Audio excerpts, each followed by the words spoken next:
கோவில் காவலாளி அஜித்குமார் லாக்அப் கொலை வழக்கில் முதலமைச்சர் ஸ்டாலின் சம்பவத்திற்கு வருந்துவதாக சொல்லி ஒரு வரியில் சாரி கேட்டிருக்கிறார். இந்த அப்பட்டமான கொலை செயலுக்கு முதலமைச்சர் ஸ்டாலின் ஒரு வரியில் சாரி கூறியதற்கு எதிர்க்கட்சி தலைவர் எடப்பாடி பழனிசாமி கண்டனத்தை தெரிவித்திருக்கிறார். நகை காணாமல் போன விவகாரத்தில் விசாரணைக்காக அழைத்து செல்லப்பட்ட கோவில் காவலாளி அஜித்குமார் காவல்துறையினர் தாக்கியதால் மிக பரிதாபமாக உயிரிழந்திருக்கிறார்.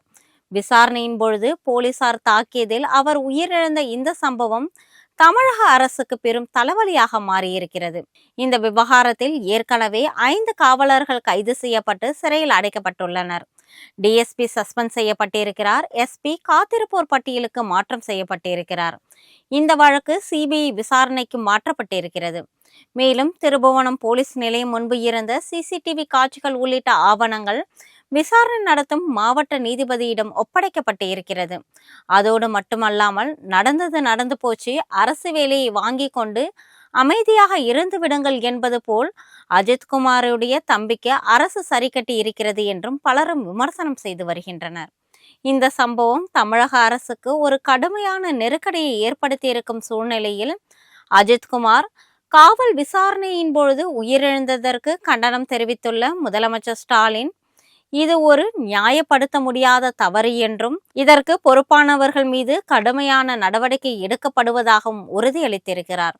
போலீசார் விசாரணையில் இறந்த அஜித்குமாரின் குடும்பத்தினருக்கு முதல்வரின் உத்தரவின்படி அமைச்சர் பெரியகருப்பன் நேரில் சென்று ஆறுதல் கூறியிருந்தார். முதலமைச்சரின் இந்த செயலுக்கு எதிர்க்கட்சி தலைவர் எடப்பாடி பழனிசாமி கடும் கண்டனத்தை தெரிவித்திருக்கிறார். முதல்வர் மு.க.ஸ்டாலினுக்கு குற்ற உணர்ச்சி இல்லை என்றும் அவர் விமர்சித்திருக்கிறார்.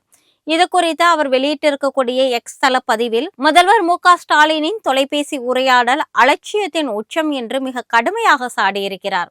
இந்த கொலைக்கு காரணமான திமுக அரசுதான் என்றும் இதற்கு சாரி என்ற ஒற்றை வார்த்தை தான் பதிலா என்றும் அவர் வினவியிருக்கிறார். அஜித்குமார் இருந்த வரையில்தான் அந்த குடும்பம் தைரியமாக இருந்தது, பாதுகாப்பாக இருந்தது.